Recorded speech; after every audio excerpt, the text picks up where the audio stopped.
পথ বেয়ে যায়। নূর কার্টুন ওয়ার্ল্ড।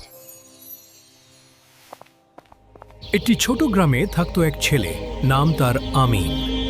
সে ছিল খুবই কৌতূহলী আর চঞ্চল। প্রতিদিন রাতে সে দাদুর পাশে শুয়ে গল্প শুনত। কিন্তু একদিন সে দাদুকে জিজ্ঞেস করল, দাদু, আমরা ঘুমানোর আগে দোয়া কেন পড়ি?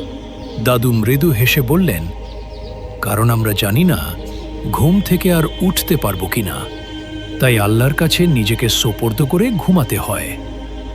আমিন একটু ভয় পেয়ে গেল। সেই রাতে সে ঠিক করল সে দোয়া শিখবে।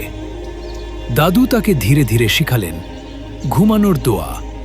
বিসমিকাল্লাহুম্মা আমুতু ওয়া আহিয়া, অর্থ, হে আল্লাহ, আপনার নাম নিয়ে আমি মৃত্যুবরণ করি, ঘুমাই এবং জীবিত হই, জাগি। আমিন মন দিয়ে শিখল। সেই রাতেই ঘটল এক আশ্চর্য ঘটনা। রাতে শোয়ার সময় আমিন হঠাৎ বলল, দাদু, আমি কি একাই দোয়া বলবো? দাদু বললেন, না আমিন, তুমি পরিবারের সবাইকে শেখাও। সেই রাতে আমিন তার মা বাবার সাথে দোয়া পড়ল। ঘুমানোর আগে পুরো ঘরটা হয়ে গেল শান্ত আর নরম এক ইবাদতের পরিবেশ।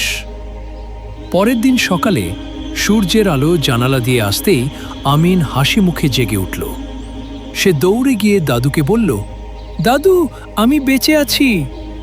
দাদু হাসলেন, তুমি শুধু বেঁচে থাকোনি, তুমি আল্লাহর স্মরণ নিয়ে ঘুমিয়েছিলে বলেই তোমার রাতটা ছিল নিরাপদ।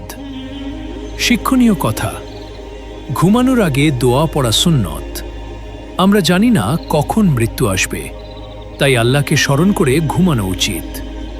ছোটরা শুধু না, বড়রাও এই দোয়া পড়া জরুরি। শেষ কথা, যে মানুষ ঘুমানোর আগে আল্লাহকে স্মরণ করে, তার রাত হয় শান্ত আর সকাল হয় বরকতময়। হ্যালো বন্ধুরা, আমাদের চ্যানেলটি এখনই সাবস্ক্রাইব করুন আর ফেসবুকে আমাদের পেজটিও ফলো করুন।